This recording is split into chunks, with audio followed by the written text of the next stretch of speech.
हैं इस Euclid division lemma के इंट्रोडक्शन से। सबसे पहले मैं अगर इसकी डेफिनेशन की बात करूं तो आपको समझ में आना चाहिए वैसे तो एक्चुअल में होता क्या है ये।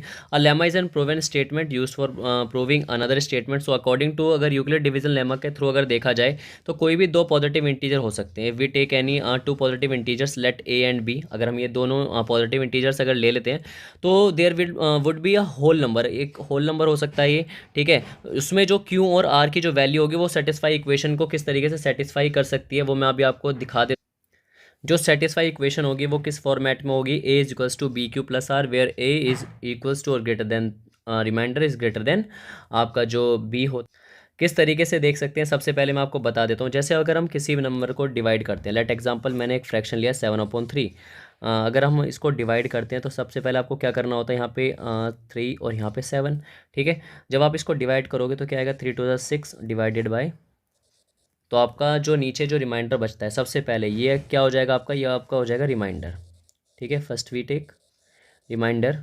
उसके बाद ये वाला जो नंबर होता है इसको बोलते हैं डिवाइज़र।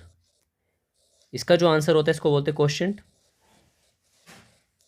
ये जो नंबर जो अंदर दिया होता है इसको बोलते हैं डिविडेंड। आई थिंक आपको पता होगा, ऑलरेडी आप लोग क्लास 6 में पढ़ ही चुके हो। अगर इसको मैं वेरीफाई करूँ तो किस तरीके से वेरीफाई कर सकता हूँ, how you find the value of 7 in term of divisor. तो सबसे पहले अगर मैं देखूँ अगर यहाँ पे, तो यहाँ पे 7 लिखा हुआ है। ये कब आ सकता है, जब मैं डिवाइज़र की मल्टीप्लाई क्वेश्चन के साथ करूँगा तो इसका मतलब 3 × 2 when we add 1 and your complete answer will be 7। How is it possible that, देखो सबसे पहले आपको करना क्या है, यहाँ पे क्या है आपका डिविडेंट है। ये कब आ सकता है, जब आप डिवाइज़र में सबसे पहले क्वेश्चंस को मल्टीप्लाई करोगे, क्वेश्चन को, और उसके बाद रिमाइंडर को क्या कर दोगे, प्लस कर दोगे, तब आपका ये जो 7 है ये आ सकता है। अब ये किस फॉर्मेट पे लिखा हुआ है, ये आपका a is equals to b q plus r के फॉर्मेट पे लिखा हुआ है। कैसे, let we take a dividend as a a, right, and b as a divisor, multiply q as a question and r is that reminder, right. तो सबसे पहले आपको करना क्या है कि जो ए की जो वैल्यू होगी वो आपकी कब आ सकती है, जब आप बी के साथ क्यू की मल्टीप्लाई करोगे, रिमाइंडर को प्लस करोगे। अभी आपने यहाँ पे ध्यान से देखा होगा कि यहाँ पे जो आपकी 3 की जो वैल्यू है, मतलब जो आपकी बी की जो वैल्यू है वो ऑलरेडी आपकी बड़ी वैल्यू है, किससे, रिमाइंडर से बड़ी है, क्योंकि जो आर है वो क्या है आपका 1 है।